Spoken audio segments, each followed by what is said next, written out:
we set up these Geneva Conventions and these rules of engagement, but really it's just a liability. The truth is, once you're on the ground, there's an unspoken rules of engagement, unspoken Geneva Conventions that we start to abide by. And we stick to the book, and that we say that we're following the book, but you're with all these guys and something might happen, and it's very difficult to blame the soldier that's to the left of you after he does this atrocity, because you're all there, you're all dealing with this crap, and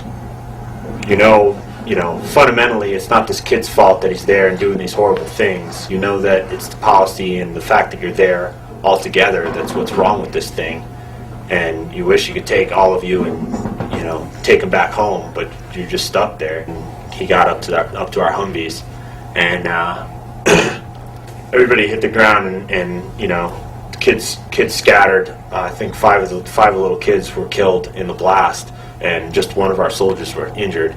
And I ran up to the Humvee, and I was just on the other side of the Humvee that got hit, and I ran up to it, and one of the kids' arms was on the opposite side of the Humvee. It must have just blown over the Humvee and landed.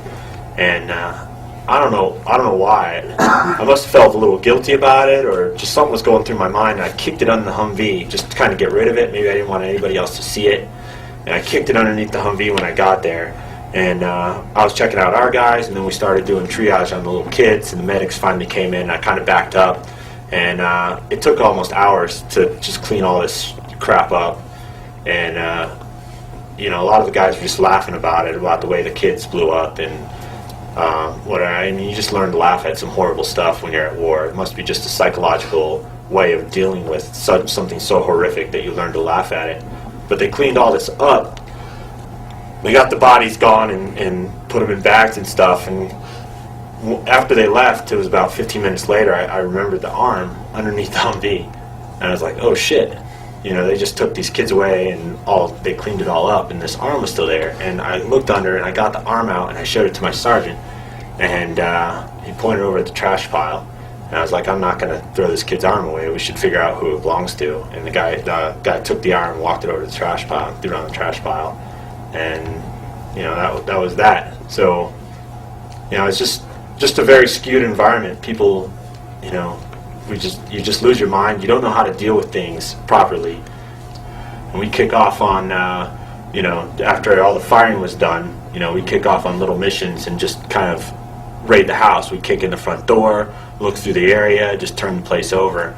Usually we found innocent people inside, mom and dad dead, little Johnny, little Mary dead, and there's nothing you really do about it. It's all collateral damage in the scheme of things. But that's kind of shit that sticks with you. And you go through that, and I see guys laughing, I see guys crying, I see guys praying, I see guys cursing, all have experienced the same exact thing, but everybody's kind of reacting different to it. So it's just kind of a jumbled mess, and it's chaotic. And it's not like the movies where everybody's moving in an organized way. Most of our combats were, where we were in firefights was basically we were all just shitting ourselves. And our training and our love for the men that we're fighting with is the only thing that keeps us in check from just turning around and running and just leaving it all behind. And you try to squeeze yourself into, hiding behind a signpost that you can't hide behind, but you're trying, you're trying the best you can. And it's just a scary and chaotic mess.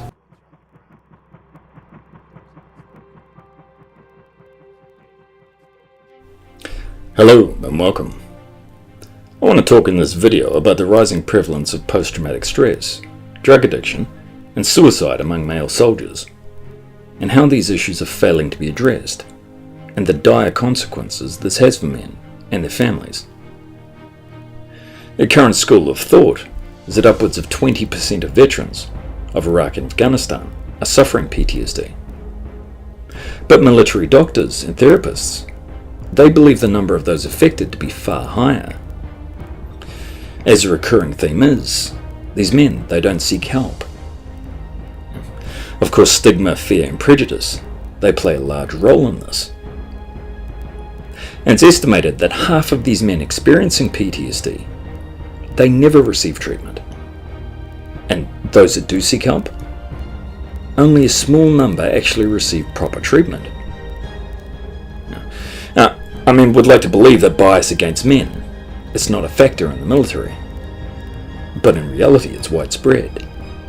And it's getting far worse. As suicides in the military, they now exceed deaths suffered in combat.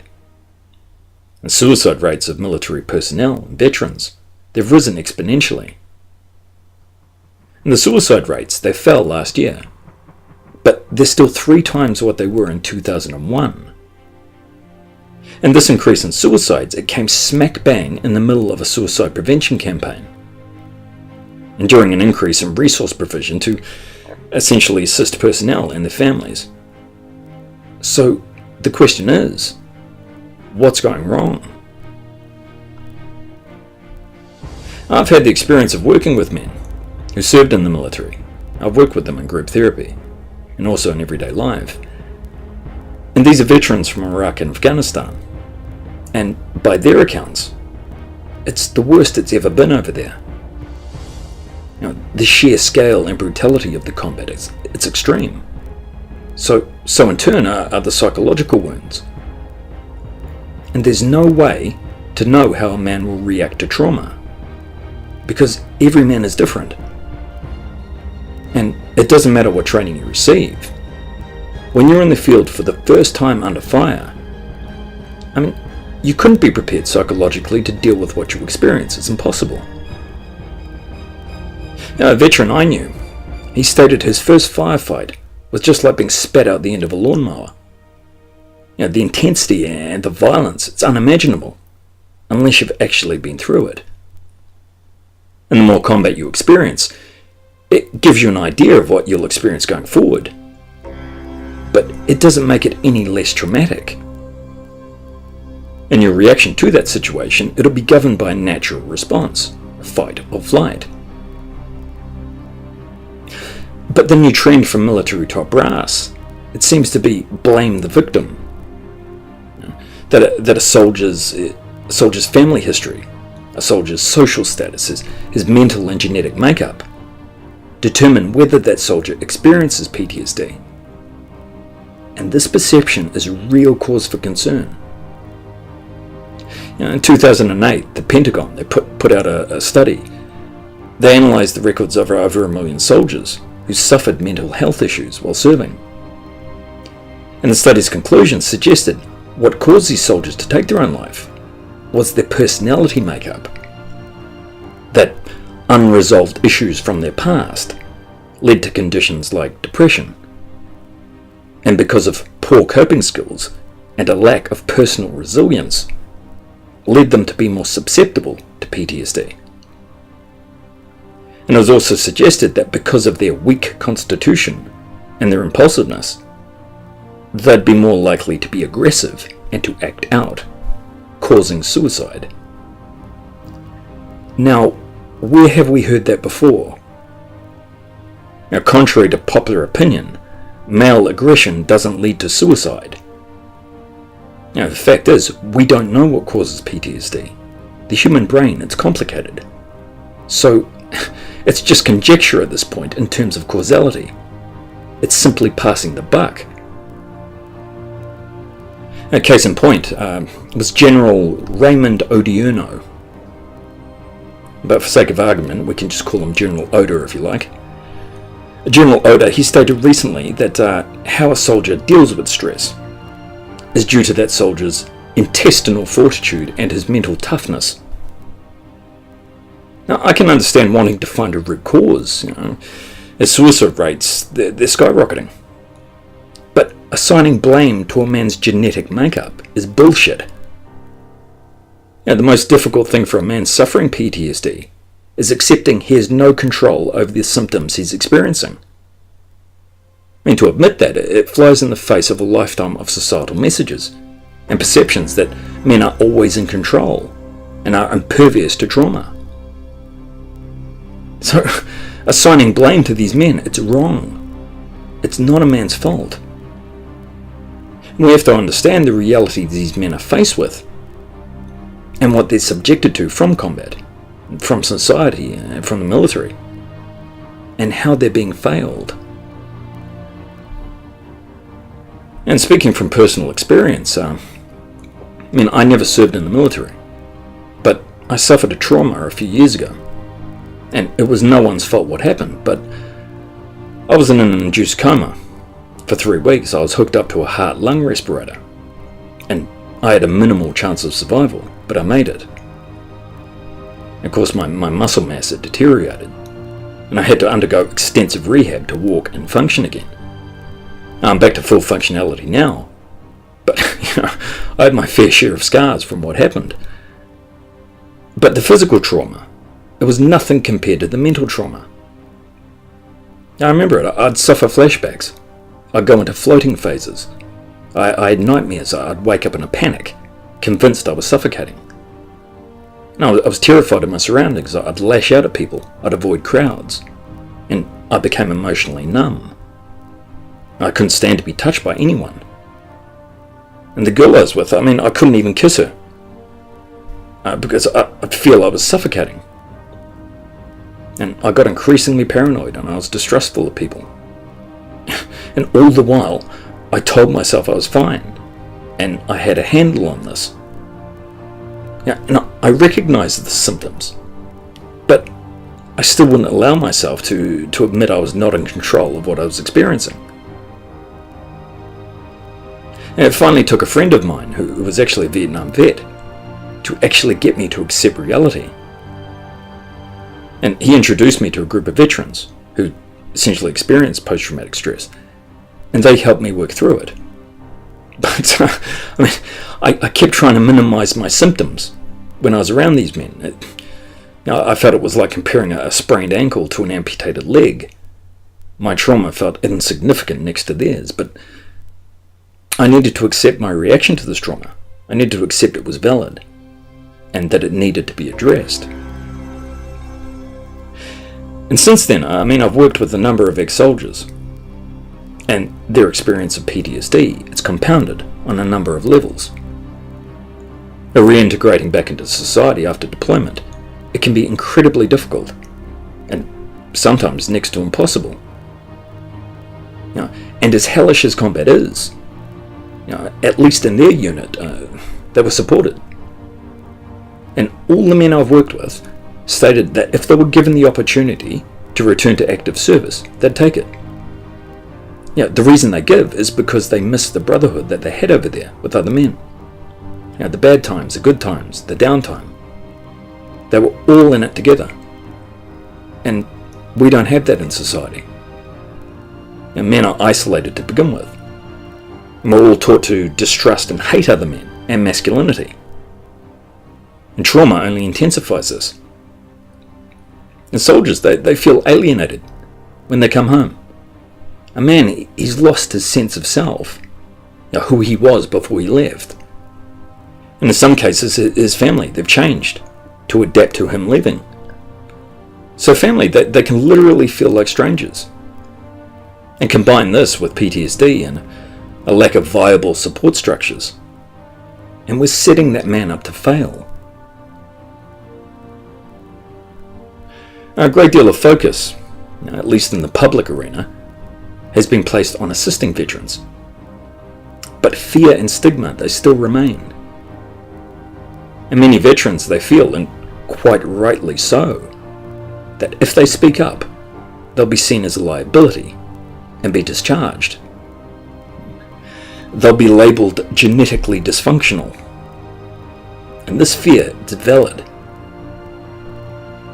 And all this is essentially putting the burden of blame on the soldier, so the military can avoid taking blame or funding more extensive treatment.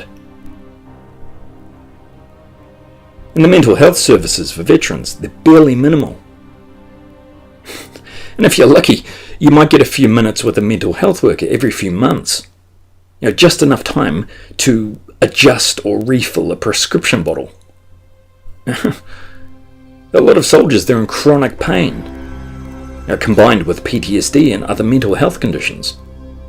So, you have veterans knocking back opioid painkillers, anti-anxiety drugs, antidepressants, which can be addictive, and often a lethal combination.